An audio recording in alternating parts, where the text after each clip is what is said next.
entramos aquí a un tema bastante delicado, en donde hay dos posibles respuestas con respecto a si Jesús pudo o no haber pecado.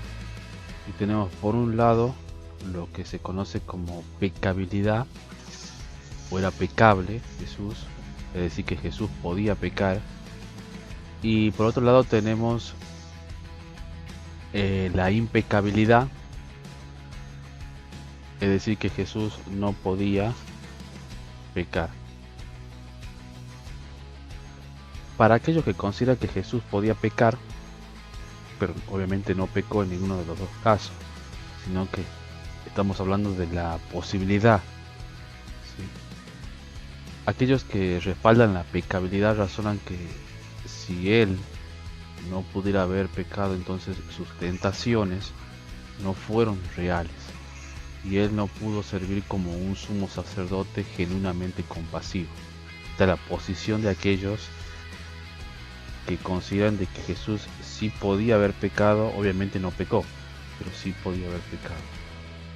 Y la otra posición, los que habla de Jesús como una persona impecable, es decir, que no podía pecar porque iba en contra de su misma naturaleza, son aquellos que respaldan la impecabilidad.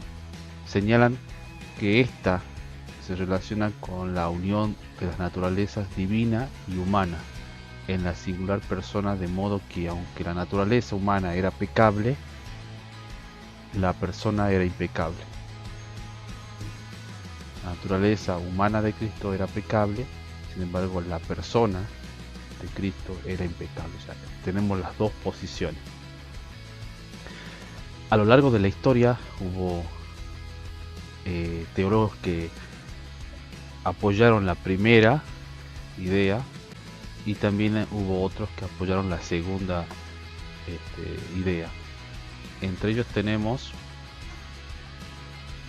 con respecto a la primera idea de pecabilidad, es decir, que Jesús sí pudo haber pecado pero no pecó, está el teólogo Charles Hodge. Él nos dice: la tentación implica la posibilidad de pecado. Si dada la constitución de su persona era imposible que Cristo pecara, es decir, la otra posición de abajo, entonces su tentación fue irreal y sin efecto, y él no puede compadecerse de su pueblo.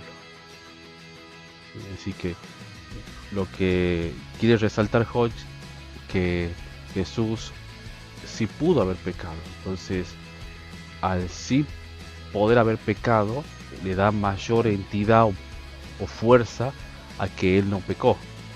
Esa es la posición de él, y esto está en su teología sistemática.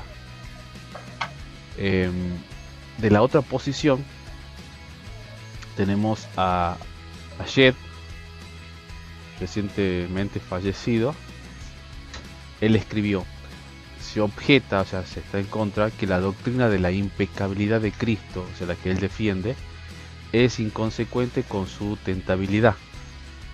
Es decir, ¿qué es lo que está diciendo acá Jed? Está diciendo que el hecho de que Cristo no pudo haber pecado, o sea, porque su naturaleza era así, no quiere decir que no fue tentado. Se dice que una persona que no puede pecar no puede ser tentado al pecado. Esto no es correcto. Como no lo serían decir que porque un ejército no puede ser derrotado, no puede ser atacado. O sea, la tentabilidad dependía de la susceptibilidad constitucional de Cristo mismo, mientras que la impecabilidad, es decir, que no podía pecar, depende de la voluntad. Aquellas tentaciones fueron muy fuertes, pero la autodeterminación de su santa voluntad fue más fuerte que estas. Entonces no podían inducirle a pecar, y él sería impecable y sin embargo sería plenamente tentable.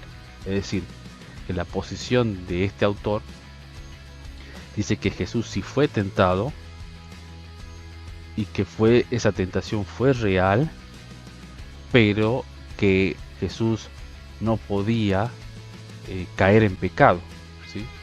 Por su misma constitución, ¿sí? porque dependía de su voluntad, y su voluntad estaba firme en la voluntad del Padre, ¿sí? La voluntad de Cristo es igual a la voluntad del Padre, porque él hacía todo lo que a Dios le agradaba.